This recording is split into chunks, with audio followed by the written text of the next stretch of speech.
It was the end of the beginning. Man lifted his eyes from the earth and looked above. First, he knew awe and wonder. Then he began to dream.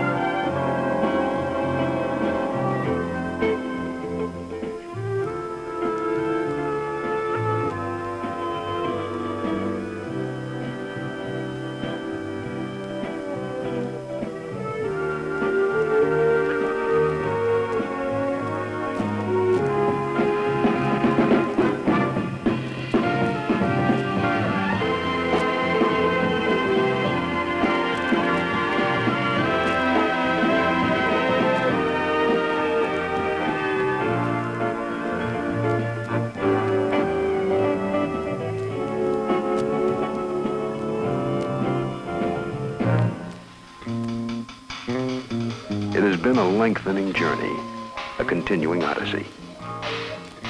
The pioneers of naval air helped create the age of flight. They led us away from the beginning, through the darkness of the unknown. They were rare men. On fragile ships of wood and wire, they rode their dreams into reality, into the present where they remain, their names alive among us still. Ellison, Rogers, Towers, Cunningham, Smith, Chevalier, Bellinger, Billingsley, Murray, Muston, McIlvaine, Richardson, Softly, Bronson, Whiting. They were called Eagles. The naval aviators of today are the direct descendants of the pioneers. Their wings a golden reminder of the past, the wings of eagles.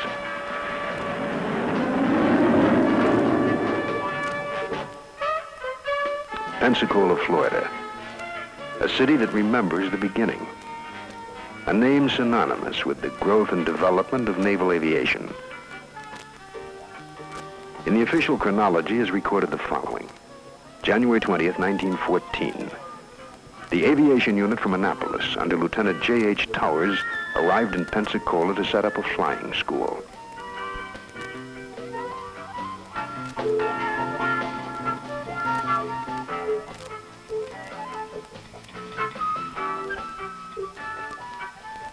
A flying school. Since 1914, they have come here by the tens of thousands.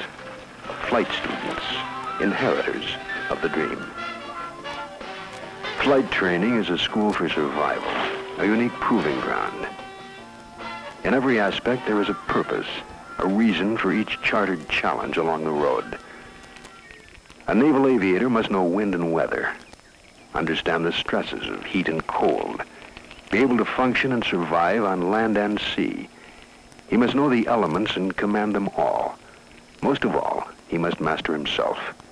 It is another of the constants, one of the things that does not change. The demands of basic and pre-flight are perhaps the most rigorous of all. A man with his head in the clouds is asked to keep his feet on the ground. It is asking a great deal. What is the force that sustains the flight student through the long hours of classroom and theory? Perhaps it is a dream, that vision in his mind's eye that links him with the eagles of the past and to a future all his own.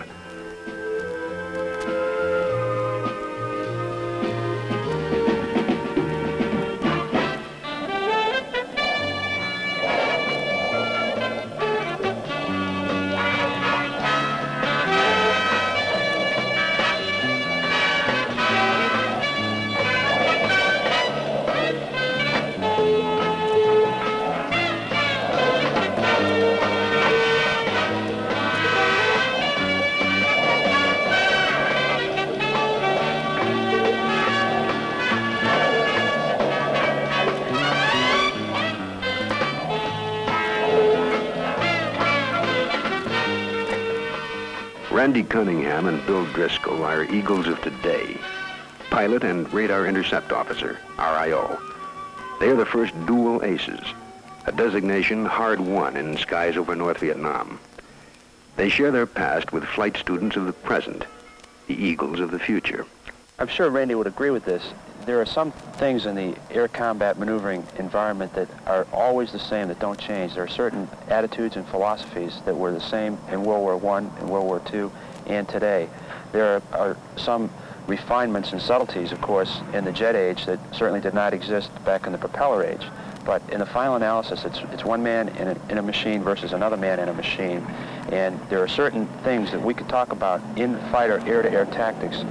And we could talk with a World War I fighter pilot or World War II fighter pilot. And the things that we would talk about would be almost exactly identically the same. We have a firm belief at the Navy Fighter Weapons School.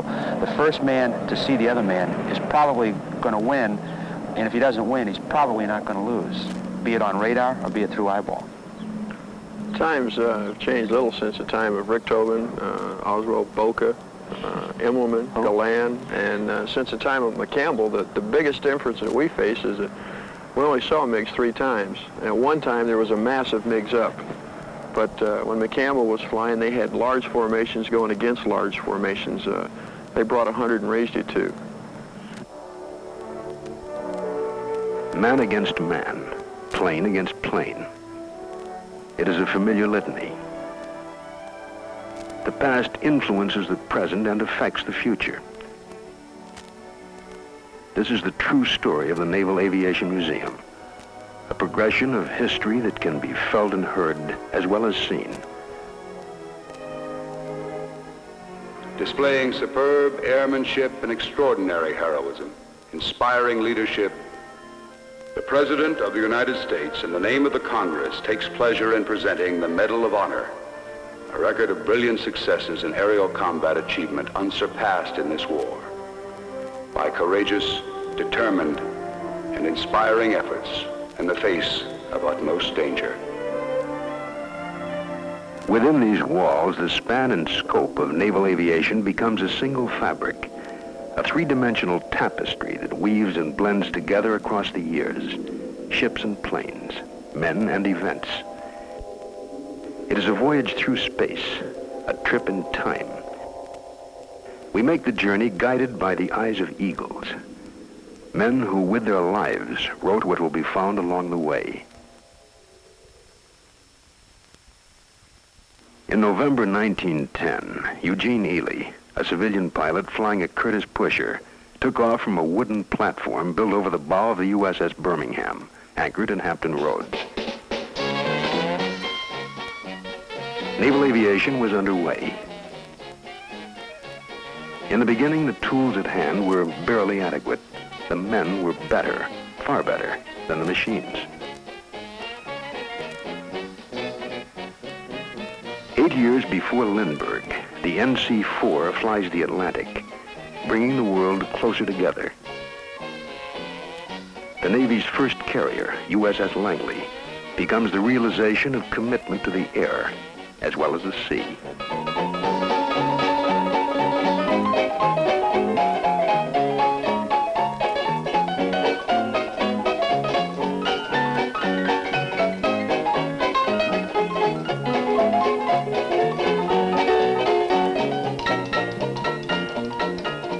It remained for the second generation to put into action the vision of the pioneers. Such men as Robert Peary, later a Vice Admiral and Deputy Chief of Naval Operations for Air. I completed flight training in August of 1929 and was ordered to Fighting Squadron 3 in the Lexington. At that time, the Lexington and Saratoga had just been in commission about 1 year, and together with the Langley, the first carrier, were the only 3 carriers in commission. 1 or 2 months after being indoctrinated in the airplane, the F-3B, I qualified on the Langley in carrier landings. It was a very interesting period from the standpoint of the pioneers and the great early naval aviators, many of whom were on duty during that period. America in the early 30s. a small, exuberant naval air arm tests its wings with unbounded enthusiasm. The world struggles with depression. The horizon darkens. Some nations appear to discover strength in dictatorship. It is a strange, disquieting time.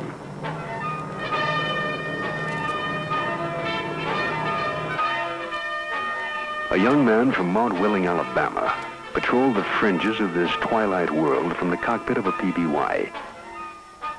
Thomas Moore would one day command the Pacific and Atlantic fleets, would be Chief of Naval Operations, and serve as Chairman of the Joint Chiefs of Staff. Such lofty heights were far away and unimagined. The year is 1941. In those days, without radar, all searches were by eye. And this meant two things. One, you could only search in the daytime.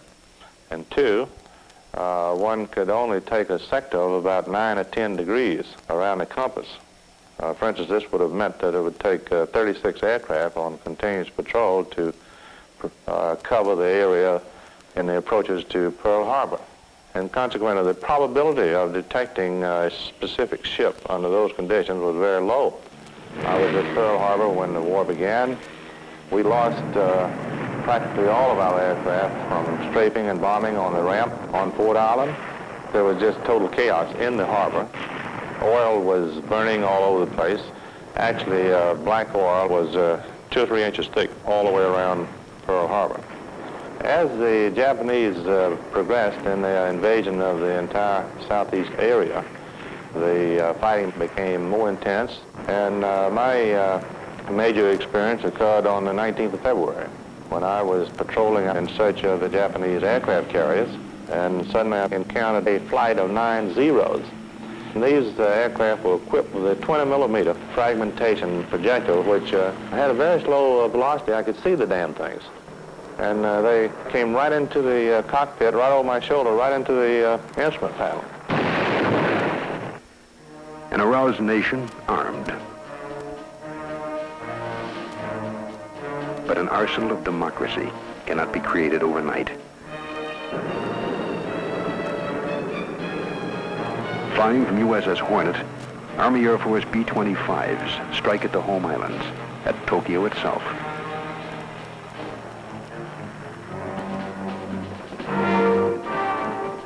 In the Pacific, the Navy buys time with hit-and-run raids. Captain David McCampbell, Medal of Honor, Navy Cross, 34 victories, leading ace in the history of naval air. Through the fiery skies of the Southwest Pacific, Dave McCampbell and those who flew with him brought us to the turning point.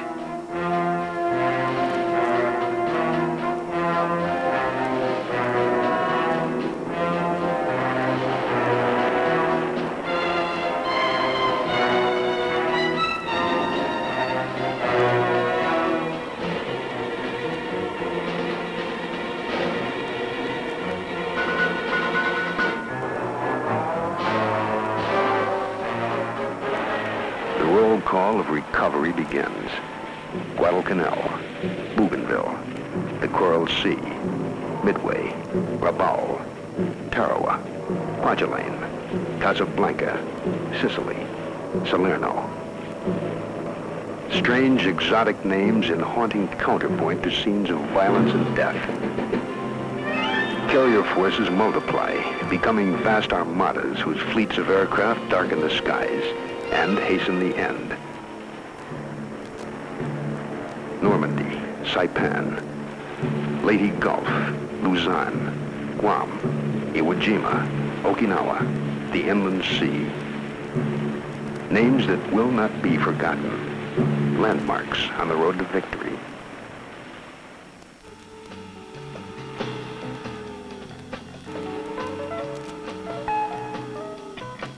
For the carriers, most of them, the victory soon turns to silence. 165 aviation ships are on active service at war's end. The number quickly falls to less than 24. Yet men do not forget. Admiral John Thatch, fighter pilot, squadron commander, one of the architects of victory in the air in the Pacific. Jimmy Thatch is one of those who will forever hear the sounds of yesterday.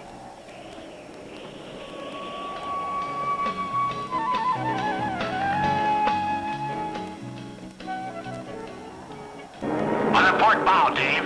Up or down? Tally ho. One Kawanishi. Repeat. One Kawanishi. Follow me. Go below the clouds. Go below the clouds, Hank. Below you. I see him. Box him in. Box him in. A little to the right and down. Down. To the west of you. I'm going in now.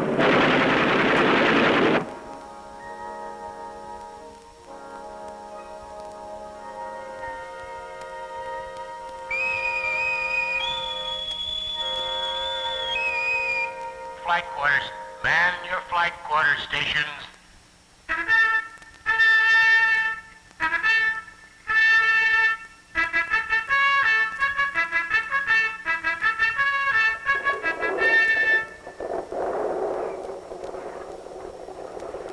A well-trained flight deck crew was a thing of beauty. For the Wildcats, the Hellcats, the Corsairs, we used to call them bent-wing birds. So many things happening at once, all coordinated, with a tempo and rhythm, like a ballet. Bridge combat. We hold a large bogey at 275, 85 miles. The combat bridge. This is the captain speaking.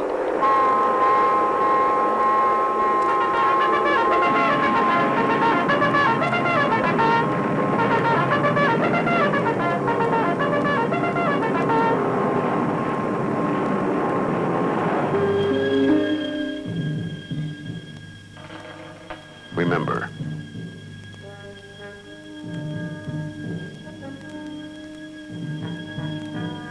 victory proves transient. So is peace. When conflict erupts in Korea, ships and planes are not so easily found.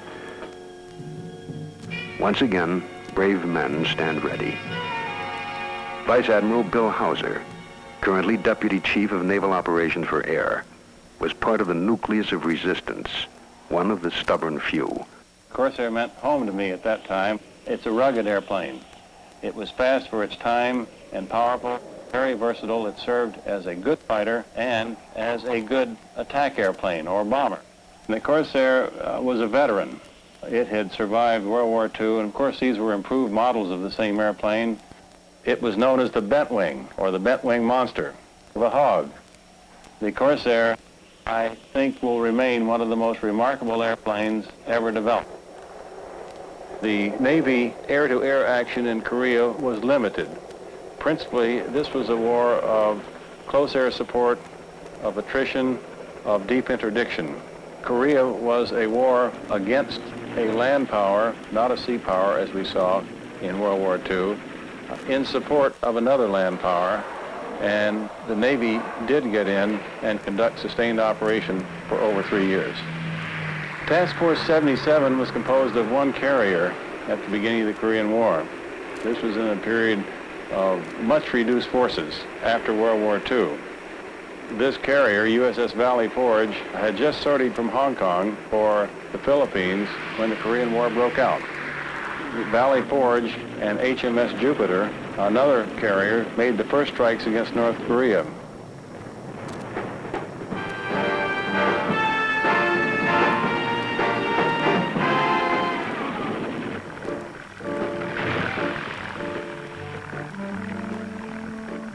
Korea, a time of transition.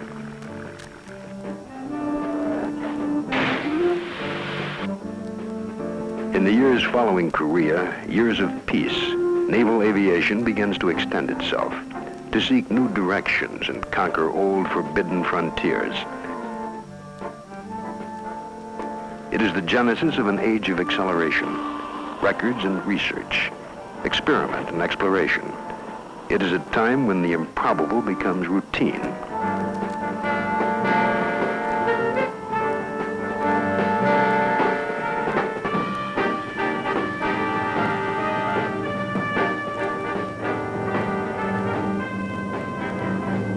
Project test pilot during C-130 carrier trials aboard USS Forrestal is Commander James Flatley III.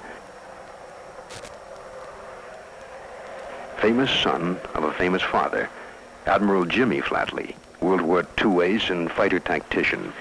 Jim Flatley has logged more than 1,300 arrested carrier landings and commanded a squadron in Vietnam without the loss of a single aircraft. Father and son, the Flatleys symbolize the passing of the torch, the continuity of naval aviation from one generation to the next.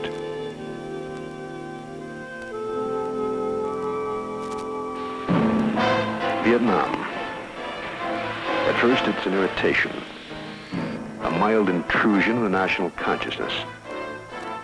That would change.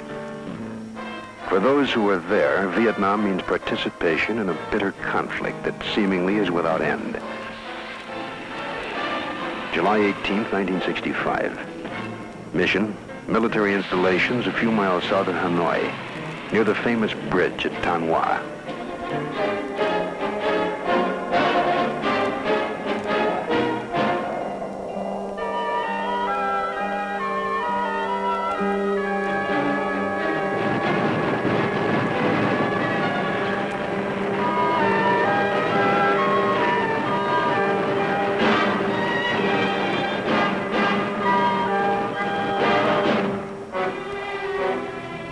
Crews return to the carriers.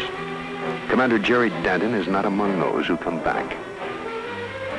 In the prison cages of North Vietnam, an eternity of enduring begins. With him, thousands of miles apart, others endure no less, their lives suspended in an agony of waiting. While for some the world stands still, for others the earth is but a point of departure and then a destination. Apollo lifts the heart of America and touches the soul of man.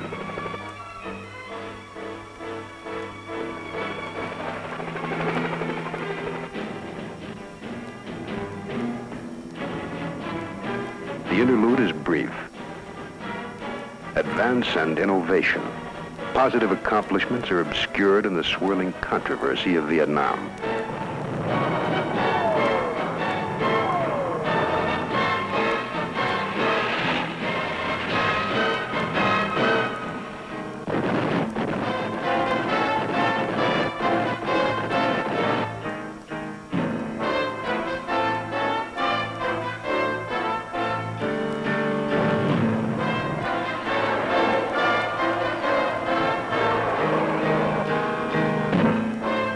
The face of war has changed. There are no clear-cut victories. The cost remains high. Still, there are those who willingly pay the price, and those who pass the harshest test.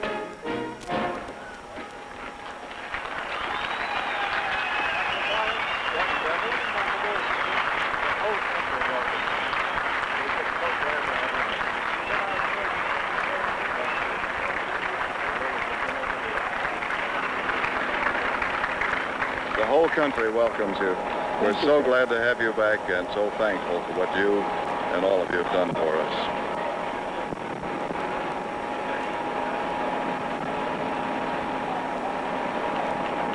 We are honored to have had the opportunity to serve our country under difficult circumstances. We are profoundly grateful to our Commander-in-Chief and to our nation for this day. God bless America. God bless America.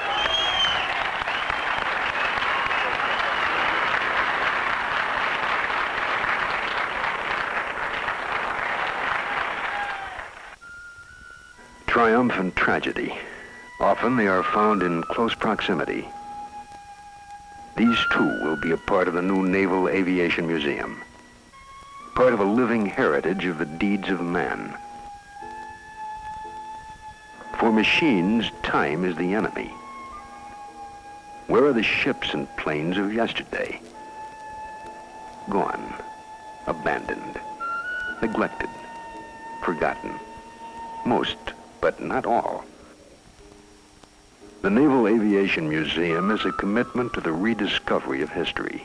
History as a place, For the machines, a process of recovery begins.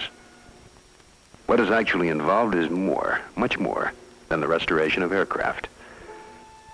The Naval Aviation Museum is a focal point for the sweeping panorama that is the story of naval air, a gathering of eagles.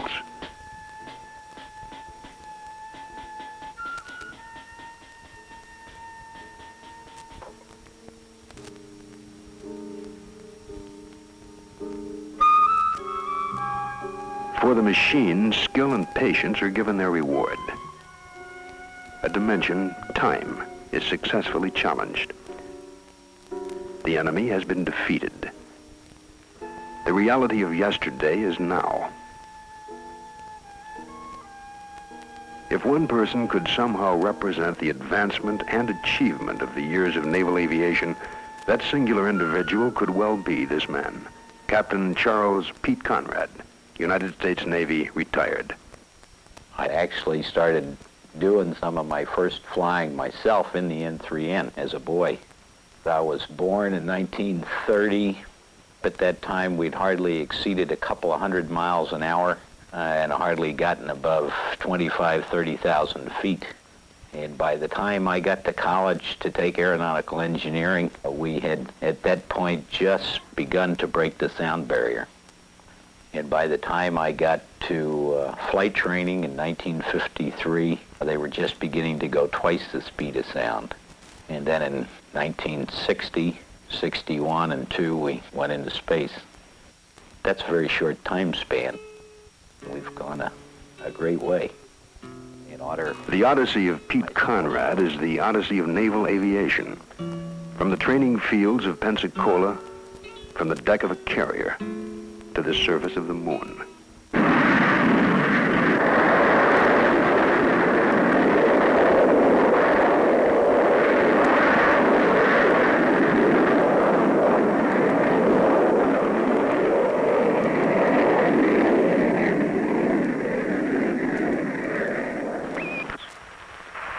At 19,000 feet. I got some kind of a horizon out there. I got some craters too, but I don't know where I am yet. Okay. In a Viper P-64. Okay. I'm just trying to cheat and look out there. I think I see my crater. Hey, baby. I'm not sure. Coming through 7. What's that, P-64, Pete? P-64. Hey, there it is. There it is! Oh my God, right down the middle of the road! Outstanding, Pete. Hey, it's targeted right in the center of the crater. Look out there. I can't believe it. Amazing! Fantastic!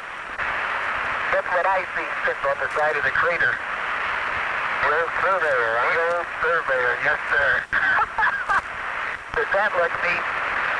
It can't be any further than 600 feet from here. I can walk quite well. Seems a little weird, I'll tell you. Hey, Al, you can work out here all day. Just take your time.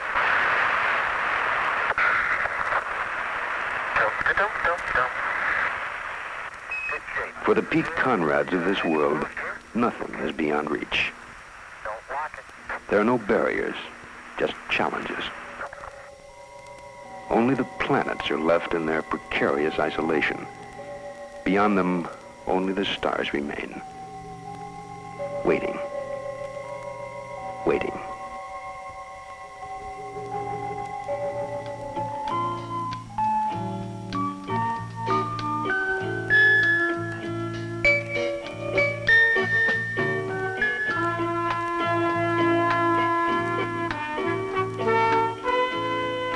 The journey is over. The odyssey ended. Or is it? For naval aviation, the odyssey, the journey, may have just begun.